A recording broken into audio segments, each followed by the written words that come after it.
దగ్గర 162 రోజులయ్యింది. రోజులు లెక్క పెట్టుకుంటున్నాం. ఎందుకంటే అనునిత్యం బాధ్యత ఉంది మన మీద.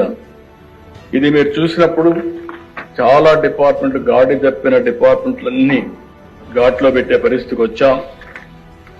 దగ్గర లెక్కలు కూడా చెప్పాను.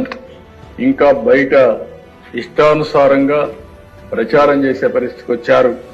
సాక్ష్యాధారాలతో సహా 10 లక్షల కోట్ల రూపాయలు అప్పులు గాని, గాడి తప్పిన వ్యవస్థలు, అస్తవ్యస్తంగా ఉన్న ప్రభుత్వ శాఖలు, పెండింగ్ బిల్లు, అనేక సవాళ్లు విసిరిన మనకుండే అనుభవంతో వీలైనంత సరి చేసుకుంటూ వచ్చాం.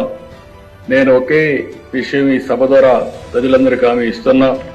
మీ నమ్మకాన్ని వమ్ము కానీయం. 5 నెలల్లో అనేక అడుగులేశాం. ప్రజలు ఒక నమ్మకాన్ని క్రియేట్ చేశాం. సంతృప్తి, సంతోషం, భద్రత కల్పించే విధానాల కోసం నాంది పలికాం. మళ్లీ హామీ ఇస్తున్నా.